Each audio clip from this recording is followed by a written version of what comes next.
Hello student, welcome to my YouTube channel. आज हम लोग एचएम पब्लिकेशन 10th क्लास का अनसॉल्व्ड पेपर सॉल्व करेंगे। तो बच्चों, जो हम यहाँ पर पेपर सॉल्व करने जा रहे हैं वो सेट 3 EL है, जो हमें आज सॉल्व करना है। तो यहाँ पर हम क्वेश्चन 8 तक सॉल्व कर चुके थे और क्वेश्चन 9 हमें हल करना है। ये क्वेश्चन क्या है ये हम यहाँ पर देखते हैं।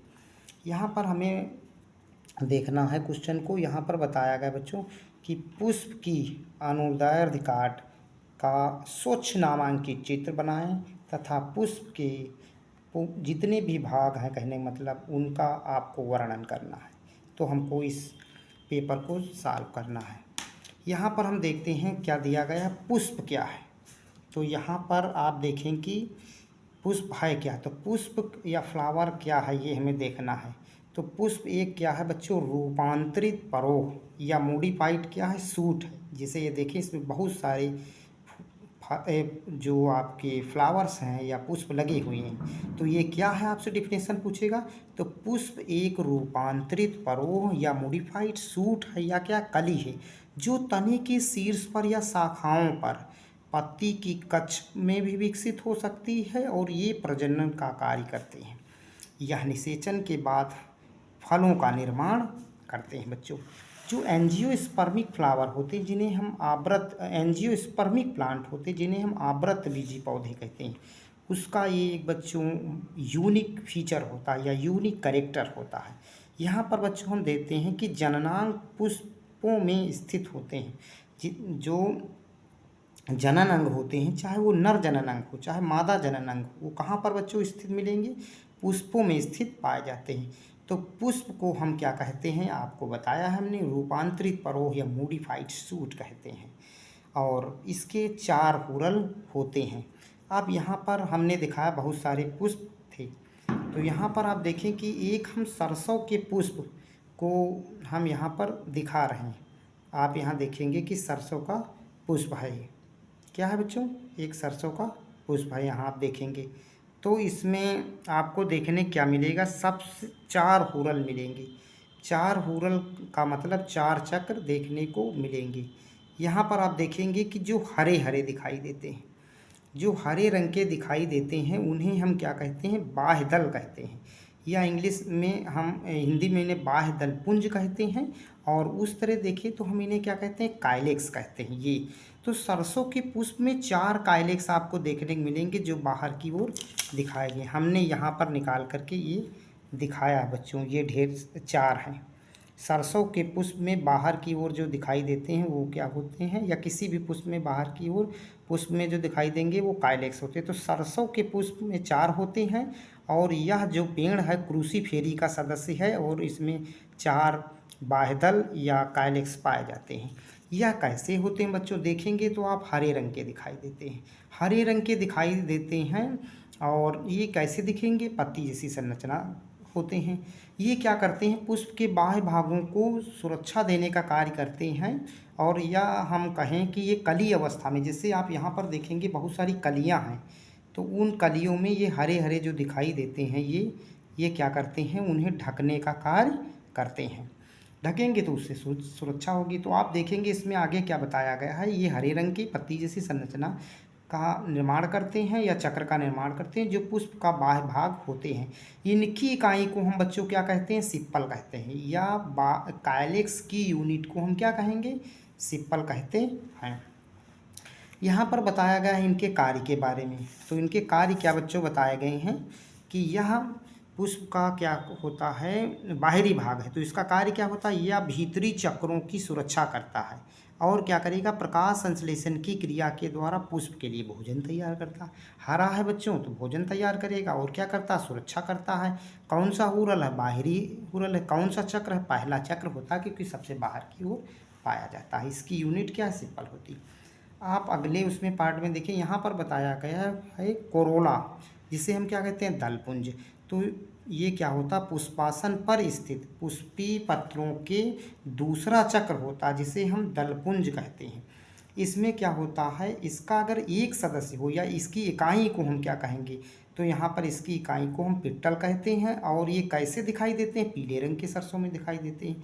ये बच्चों आकर्षण के मेन केंद्र होते हैं। यह कैसे रंगों में होते हैं? पीले रंग के होते हैं। ठीक, अगर हम दूसरे किसी पुष्प में देखेंगे तो अलग अलग रंगों वाले होते हैं और इन्हें हम क्या कहते हैं? इंग्लिश में कोरोला कहते हैं। लेकिन इसकी यूनिट क्या है? दल या इसमें ये क्या कहलाएगी? पिट्टल कहलाती है। फिर हम आगे देखते हैं, यहाँ पर जो हमने पुष्प ड्रा किया है तो यहाँ पर आप देखेंगे कि ये क्या है? हरे रंग के बाहर की ओर ये क्या है? काइलेक्स हैं या क्या होते हैं? बाह्य दल पुंज होते हैं। ठीक, इसकी यूनिट को हम सिप्पल कहते हैं या हम इसे क्या कहते थे? दल कहते थे। अब इसके अंदर क्या होते हैं? हम देखें, जो सरसों में पीले रंग के दिखाई देते थे वो क्या थे? वो दलपुंज थे। और दलपुंज कैसे होते हैं? सरसों में पीले रंग के होते हैं। कितने होंगे? 4 होंगे। सरसों के पौधे में 4 होंगे, अलग अलग पुष्पों में अलग अलग प्रकार के दिखाई देंगे। ठीक है, और इसकी यूनिट क्या होती है? पिट्टल होती है। ये हमने सब बताया। यहाँ पर हम देखेंगे कि इसमें स्टेमेन कितने होंगे, तो सरसों के पौधे में स्टेमेन 6 होंगे। ठीक, इसमें स्टेमेन 6 होंगे। कितने? 2 बाहर की ओर होते हैं, 4 अंदर। तो इसमें हमने 4 दिखाया है और आप मान सकते हैं 2 बाहर हैं, 4 अंदर, 6 स्टेमेन्स इसमें पाए जाएंगे, जिनकी हम चर्चा भी आगे करेंगे। और यहाँ पर आप देखेंगे स्टेमेन्स क्या होते हैं? तीसरा हुरल होते हैं। तीसरा हुरल हैं और ये क्या करते हैं? नर जनन अंग का निर्माण करते हैं। और जो बीच में गाइनोसियम है होगा वो क्या होगा? मादा जनन अंग है, जो चौथा इसका हुरल होगा। तो यहाँ पर आप देखेंगे अभी दलपुंज के बारे में कि ये अलग अलग रंगों के होते थे या कलरफुल होते थे। इसी के कारण कीट इनकी ओर आकर्षित होते हैं और इनके पास आ जाते हैं। और किस वो आकर्षित हुए? कलर के कारण, या उसमें मकरंद या नेक्टर पाया जाता, उसका स्वाद मीठा होता। कीटों को अपनी ओर खुशबू और ये कलर आकर्षित करते हैं, वो आते हैं और इस प्रकार से ये क्या करते हैं बच्चों? परागण की क्रिया को संपन्न कर देते हैं या पॉलिनेशन की क्रिया को संपन्न कर देते हैं। फिर यहाँ पर देखेंगे क्या बताया गया है?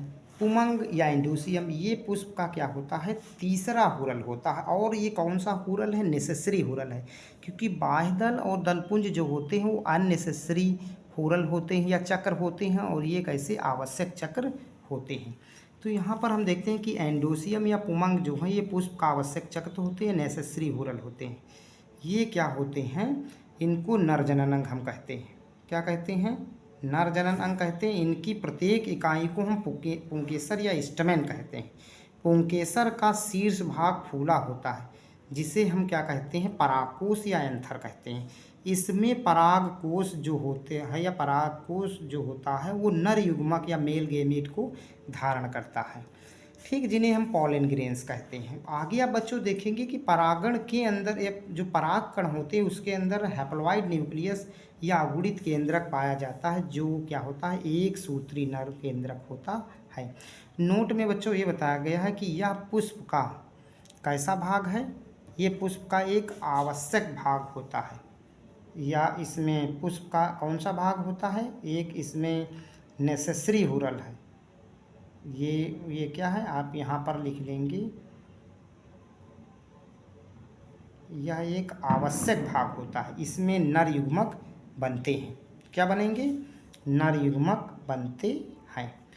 फिर आप देखेंगे जायांग या गाइनोसियम, तो ये क्या होता है बच्चों?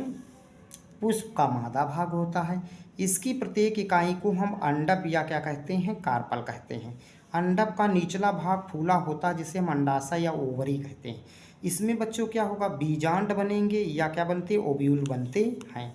बीजांड में मादा युग्मक या एक अंड कोशिका होती है, जो जिन्हें हम एक सेल कहते हैं। आगे चलकर यही किसमें बदल जाते हैं? बीजांड बीजों में बदल जाते हैं, बीजों का निर्माण करते हैं। नोट में बच्चों बताया गया है कि जिन जंतुओं में नर और मादा युग्मक अलग अलग होते हैं उन्हें हम एक लिंगी या यूनिसेक्सुअल कहते हैं। और यदि किसी पौधे में या नर पुष्प या मादा पुष्प एक में ही अगर देखने को मिले तो हम इन्हें उभयलिंगी या मोनेसियस कहते हैं, या बाइसेक्सुअल या हर्माफ्रोडाइट कहते हैं। फिर हमने यूनिसेक्सुअल फ्लावर के अंतर्गत रखा है कि वह जीव जिसमें एक ही जनन अंग पाया जाए तो वो क्या कहेगा? यूनिसेक्सुअल कहा जाएगा, चाहे वो मेल रखे या फीमेल जनन अंग रखे। तो इसके अंतर्गत आपको देखने क्या मिलेगा, पपाया पपीता के पेड़ मिलते हैं और वाटरमेलन देखने को या तरबूज मिलते हैं। और इसके अंतर्गत वाइट मालवेरी या सफ़ेद शहतूत भी देखने को मिल सकता है। बाईसेक्सुअल फ्लावर में क्या एग्जाम्पल है बच्चों, ये क्या होता है, it contain both type of sexual. Bisexual या उभयलिंगी जीव जो होते हैं उसमें दोनों प्रकार के जनन अंग पाए जाते हैं। इसके अंतर्गत हम किसे रखेंगे बच्चों, मटर को, हिबिस्कस को, मैंगो को रखते हैं। यहाँ से बहुत बार क्वेश्चन पूछा गया है यूनिसेक्सुअल बाईसेक्सुअल, तो उसे दे करके आपस में चर्चा कर लेंगे और सही से तैयार कर लेंगे बच्चों। अब आपको अगला जो 10 नंबर क्वेश्चन है वो अगले पार्ट में मिलेगा। Thank you. और अगर बच्चों आपको ये वीडियो अच्छी लगी है तो इसे जो वीडियो इसको लाइक कर सकते हैं तथा चैनल को सब्सक्राइब कर सकते हैं और दूसरे दोस्तों को आप बता सकते हैं।